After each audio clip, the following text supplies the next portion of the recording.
Guys, हमारा next point था Stirling के अंतर्वेशन सूत्र।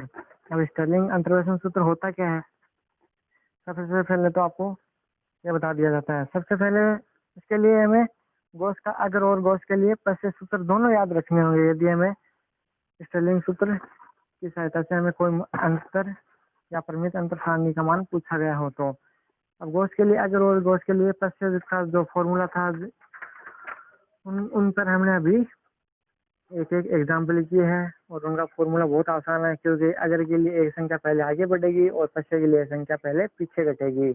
मतलब कि अगर के लिए यदि अगर होगा तो u-1 आ जाएगा पहले, और पश्य के लिए होगी तो u+1 आ जाएगा पहले। तो वहाँ पर यहाँ क्या लिया, इसमें स्टर्लिंग ने उन्हीं का संशोधन किया है, उन्हीं का दोनों का संशोधन किया है अगर और पश्य के लिए। देखिएगा, जो गॉस का अगर था, गॉस के लिए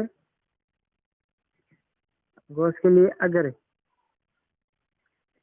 और पश्य, इन दोनों का मिश्रण करके दे, मतलब दोनों का औसतन लिया है। दोनों का औसतन लेकर इसने एक नया नाम दिया जिसे स्टर्लिंग सूत्र कहा जाता है, क्योंकि इसकी जो खोज करता था उसका नाम, उस वैज्ञानिक का नाम था स्टर्लिंग। तो उसने अपने ही नाम पर इस सूत्र को रख दिया और इसका नाम रख दिया स्टर्लिंग अंतर्वेशन सूत्र।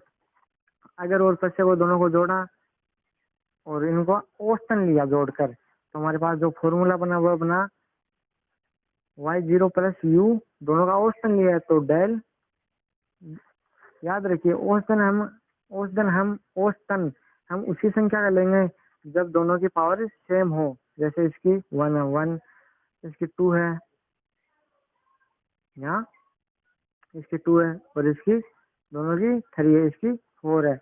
हम औसतन उसी संख्या का लेंगे जिनकी घात बराबर है।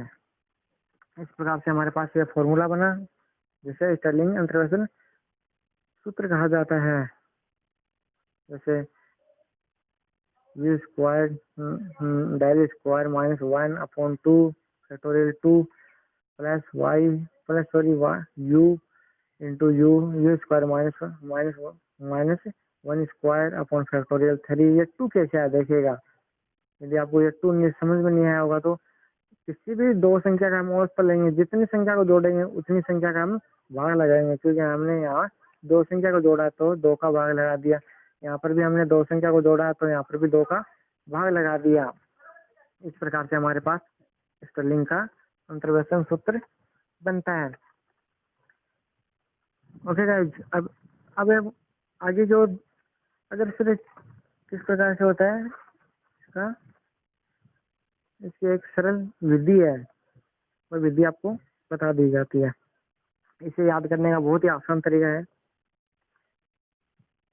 बहुत ही आसान तरीका, एकदम आपको आसान तरीका बता दिया है, आसान तरीका। ओके, हम सबसे पहले f से 3 मान लेंगे। हम मान लेते कोई हमारे पास f के f-1, f0 और f+1 मान है। ओके, बहुत आसान तरीका है हमें स्टर्लिंग का अंतर्वेशन सूत्र याद करने के लिए।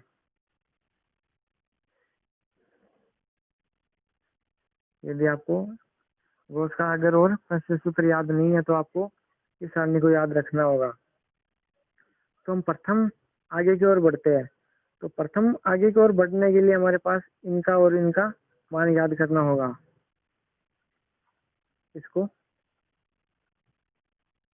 y हमने गैप नहीं दिया, f0 और f+1। ओके गाइज, इसको कैंसिल कर दिया जाता है। अब इसके सारणी बनाने के लिए हम इसका जो फॉर्मूला है स्टर्लिंग का, उसे बनाने के लिए हम डेल f, पहले हम इसको लेंगे तो f-1, यहाँ लेंगे 0, क्योंकि हमेशा ऊपर से नीचे की ओर बढ़ता है। तो यहाँ डेल f0। अब क्या करेंगे, अब आगे की ओर बढ़ेगा तो हमारे पास इसका स्क्वायर आ जाएगा। ये फर्स्ट अंतराल के लिए, सेकंड अंतराल के लिए डेल स्क्वायर f-1। अब आगे की ओर बढ़ेंगे तो हमारे पास ये एक सारणी बनाते जाइएगा साथ साथ में।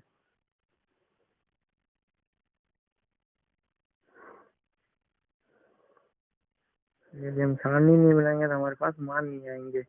ओके, ये हो गया। तो इसका मान होगा डेल की पावर 3 f माइनस 2। यहाँ f2 भी लेते हैं, यहाँ f3, यहाँ f प्लस 2। क्योंकि ये संख्या ऊपर से नीचे की ओर बढ़ती है तो डेल की पावर 3 f2। अब यहाँ आएगा, अब 2 आ गया, यहाँ यहाँ -1 आया तो -0 आ गया। अब यहाँ -2 आया तो -1 आ जाएगा, तो डेल की पावर 3 f माइनस 1। इसी प्रकार से आगे आगे की ओर बढ़ेंगे तो हमारे पास मान आएगा डेल की पावर 4 f माइनस 2। इसी प्रकार से हमारे पास सबसे आसान तरीका इसे याद रखने के लिए ये सारणी बनाते जाएंगे और इस प्रकार से हमारा यह संख्या बढ़ती जाएगी, जिसे इस सारणी को गॉस के लिए अगर और प्रश्न का औसतन सारणी भी कहा जाता है इसको। इस प्रकार से हमारे पास ये फॉर्मूला बनेगा स्टर्लिंग का अंतर्वेशन सूत्र। तो चलिए गाइस हम इस पर एक एग्जांपल करते हैं।